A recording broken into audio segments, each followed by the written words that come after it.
Hello সবাইকে, আমার নতুন একটি ব্লগে আপনাদের সবাইকে স্বাগতম। বাইরে ছিল অনেক বেশি বৃষ্টি, তাই আমার ফুচকা বা ভেলপুরি খেতে অনেক বেশি ইচ্ছা করছিল। কিন্তু অতিরিক্ত বৃষ্টির কারণে আমার বাইরে বের হতেও ইচ্ছে করছিল না। তাই কি আর করা যায়, ঘরে বসে নিজেই কোনো কিছু বানিয়ে নেওয়ার চেষ্টা করেছিলাম।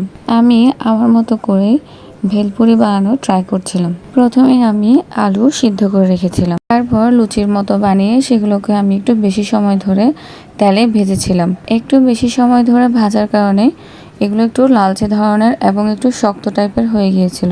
আমার ততক্ষণে সালাদ কাটা এবং আলু সিদ্ধ করে আমি আলু মেখেও নিয়েছিলাম। সেই সাথে আমি বানিয়ে নিয়েছিলাম তেঁতুলের চাটনিও। এবার আমি একটি একটি করে লুচি নিয়ে তাতে আলুর পুর, সালাদ এবং তেঁতুলের চাটনি দিয়ে পরিবেশন করেছিলাম। বাইরের খাবারগুলো অনেক বেশি আনহাইজেনিক হয়, একটু কষ্ট করলে কিন্তু এই ধরনের খাবার আমরা ঘরেও বানিয়ে খেতে পারি। আপনারাও বাসায় ট্রাই করবেন এবং আমাকে জানাবেন আপনাদের ভেলপুরি খেতে কেমন হয়েছিল। আমার ব্লগটি এই পর্যন্তই।